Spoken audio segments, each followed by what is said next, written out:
Salam alaikum wa rahmatullahi ta'ala wa barakatuhu. Je m'appelle Khali Mamadou Diallo. Je fais cette vidéo alerte que j'adresse au président de la République islamique de Mauritanie pour lui dire qu'il y a urgence. Il y a encore urgence, monsieur le président.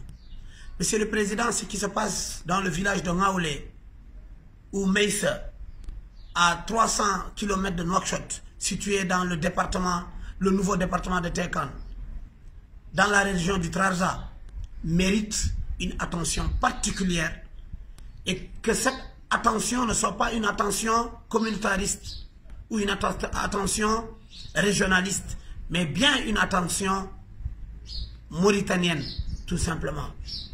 Monsieur le Président, quand nous faisons ces vidéos que nous vous adressons, c'est parce que nous sommes en mesure de le faire en tant que citoyens et de vous dire que nous, la population, quand nous sommes victimes de l'arbitraire, nous n'avons pas besoin d'être de la région pour en parler. Non, nous en parlons parce que nous sommes Mauritaniens.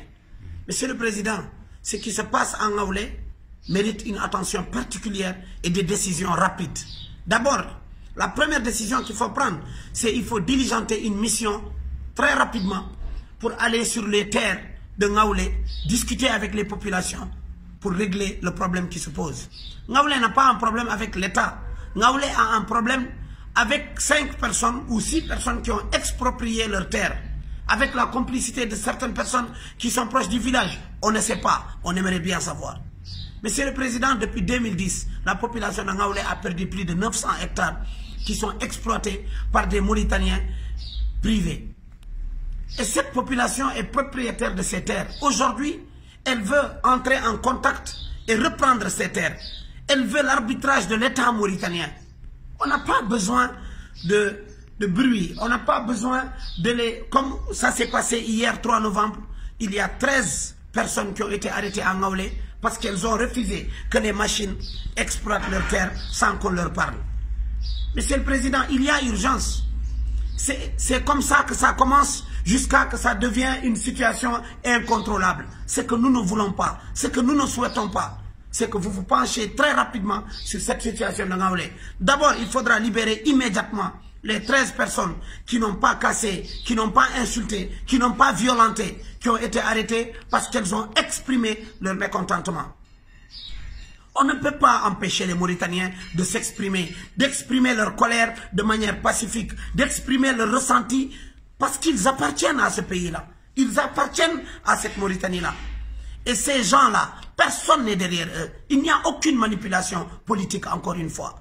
Pour que les choses soient très claires, ces populations veulent entrer en droit de leur terre, en possession de leur terre. Ces populations veulent une oreille attentive qui les écoute. Mais qu'est-ce que cela coûte à l'État mauritanien de mettre une mission en place à Ngaoulé pour aller parler aux protagonistes, aux gens qui ont bénéficié de ces terres, mais à ces populations qui sont propriétaires légaux de ces terres? Qu'est-ce que ça coûte à l'État? Cette situation n'est pas une situation de paix, n'est pas une situation de sécurité pour le pays. Nous, notre devoir en tant que fils de ce pays-là, c'est de faire des vidéos. Pourquoi nous faisons des vidéos? Parce que notre pouvoir se limite à ces vidéos-là. Notre pouvoir se limite à ce plaidoyer-là pour vous dire ce qui ne va pas. Pour orienter l'État mauritanien, pour orienter les décideurs mauritaniens à aller régler les problèmes pendant qu'il y a encore temps. Parce que vous savez, ce sont ces injustices-là, ce sont ces problèmes-là qui créent la frustration. Cette frustration-là, ça crée la haine. La haine conduit à la violence. Et nous ne sommes pas pour la violence. Mais l'injustice, elle conduit à la violence. Monsieur le Président, prenez garde de ce qui se passe. Sachez que ce pays-là, sur vos décisions, sur les décisions de vos collaborateurs, ce pays peut sombrer dans l'insécurité par la faute de l'agissement de certains tapis dans l'ombre dans l'administration mauritanienne. Et c'est ça qui n'honore pas notre pays. Et c'est pour cette raison que nous parlons. Nous ne parlons pas pour créer la zizanie. Nous ne parlons pas pour diviser les Mauritaniens. Nous ne parlons pas pour vous manquer de respect. Mais nous vous parlons pour que vous preniez garde de ce qui se passe, que ça puisse être réglé et que ces populations-là entrent en contact avec leurs terres et que l'État les accompagne à les cultiver, à les travailler, avec la dure labeur de leur sueur, de leur front et de leur population. Voilà le plaidoyer que nous ferons. Et voilà le plaidoyer que nous n'allons jamais nous arrêter de faire pour que la Mauritanie puisse aller de l'avant. Malgré toutes les injustices qu'il y a, il faudra qu'elles soient réglées pour que la paix règne entre tous. Wassalamu alaikum wa rahmatullahi ta'ala wa barakatuh.